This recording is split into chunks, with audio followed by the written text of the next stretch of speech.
نحمده ونصلي ونسلم على سيدنا ومولانا محمد صلى الله عليه وسلم رسوله النبي الكريم الأمين المكين الحبيب الرؤوف الرحيم أما بعد فأعوذ بالله من الشيطان اللعين الرجيم بسم الله الرحمن الرحيم يا أيها الذين آمنوا لا تقدموا بين يدي الله ورسوله واتقوا الله إن الله سميع عليم يا أيها الذين آمنوا لا ترفعوا أصواتكم فوق صوت النبي ولا تجهروا له بالقول كجهر بعضكم ببعض أن تحبط أعمالكم وأنتم لا تشعرون صدق الله مولانا العظيم إن الله وملائكته يصلون على النبي يا أيها الذين آمنوا صلوا عليه وسلموا تسليما درود و سلام پڑھ لیجیے الصلاۃ والسلام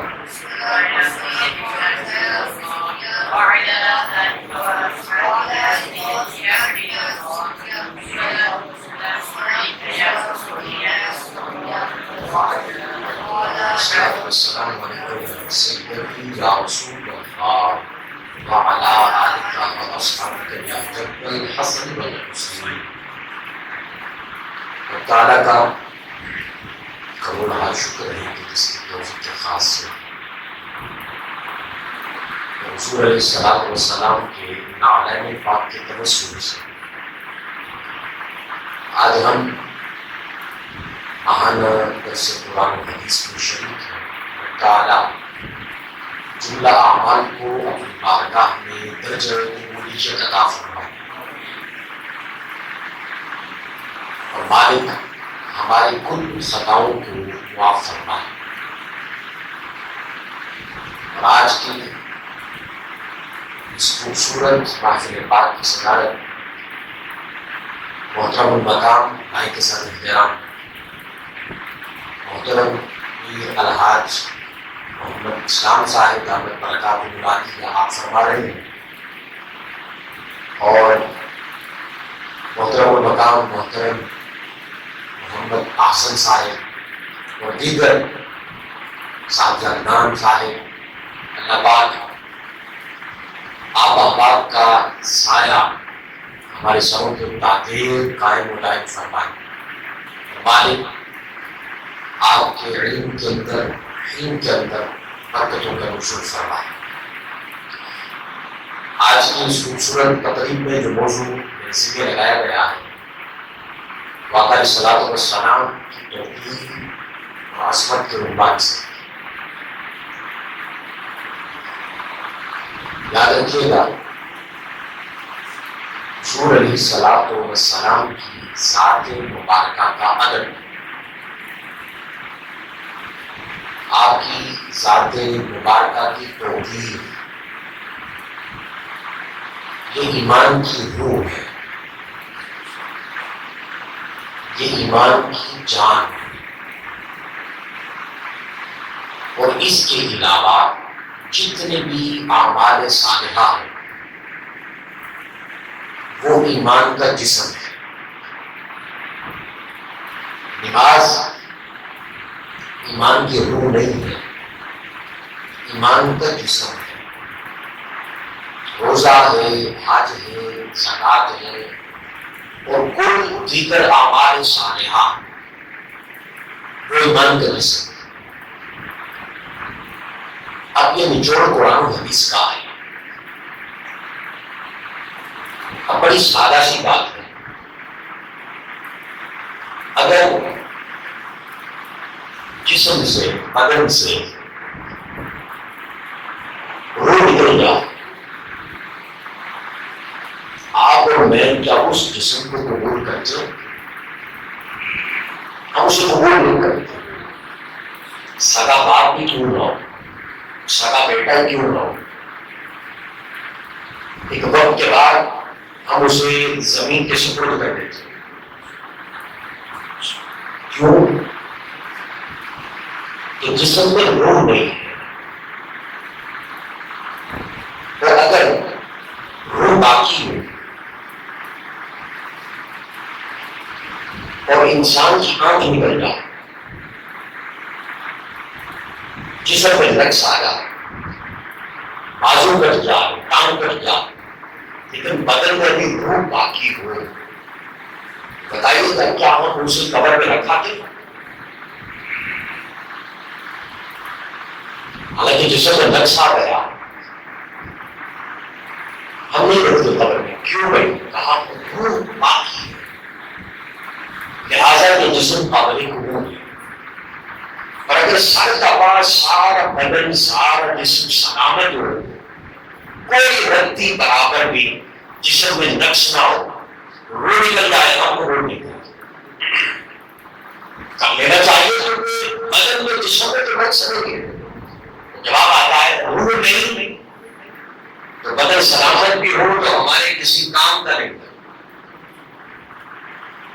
میں اور آپ وہ جسم قبول نہیں کرتے جس سے روح نکل جائے. اللہ ایسا ایمان کیسے قبول کرے گا کہ جس کے اندر عدد مصطفیٰ کی روح کوئی نہیں. آقا علیہ الصلوۃ والسلام ان کی ذات کے ساتھ جو تعلق کی محبت ہے، عزت ہے، ادب ہے، وہ نہیں ہوئی. باقی جسم سلامت ہے، نماز بھی ہے، روزہ بھی ہے، حج بھی ہے، زکات بھی ہے، قرآن کا پڑھنا بھی ہے، سننا بھی ہے، تبلیغ بھی ہے، کل اعمال صالحہ موجود ہے، لیکن روح نہیں ہے. حضور سے پیار نہیں جیسا کہ ہونا چاہیے. دعویٰ ہر کوئی کرتا، لیکن یاد رکھیے گا اس دعوے پہ پورا وہی اتر سکتا ہے کہ جس کا من صاف ہو اور اللہ نے کچھ کو اپنے حبیب کی محبت کو منتخب کر دیا ہو. یہ بات سمجھ آ گئی کہ ایمان کی روح آقا علیہ الصلوۃ والسلام کی ذات مبارکہ کا ادب اور پیار. ادب اور پیار نہیں تو کچھ نہیں. پھر سمجھ لیں کہ جتنے بھی لوگ اعمال کرتے وہ ایک بوجھ ہے. میں نے قرآن مجید کی سورہ حجرات سے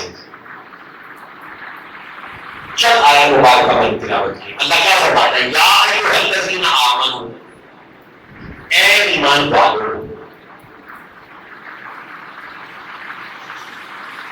اب ذرا ایک بات ذرا غور سے آپ نے سننی اور سمجھنی.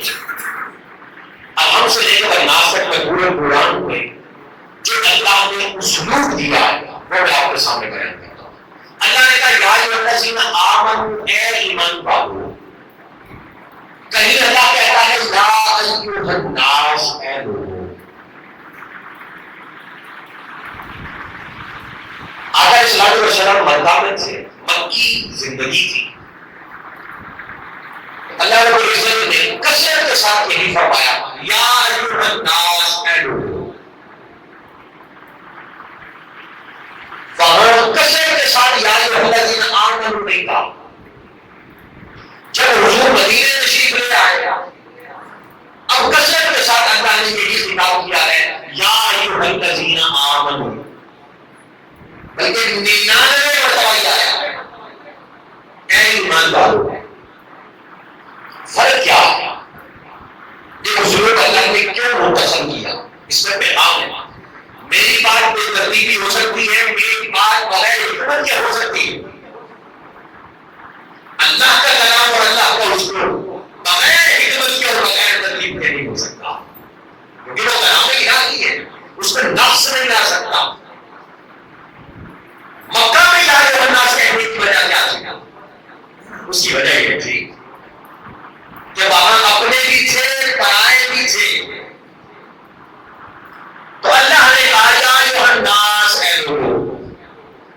کافر بھی تھے، مشرک بھی تھے، تو یہ حضور کو ماننے والے بھی تھے. تو کہا یا ایھا الناس، مطلق خطاب ہوتا ہو. اور جب خاص حضور کے غلاموں سے بات کرنی ہوتی تو یا ایھا الذین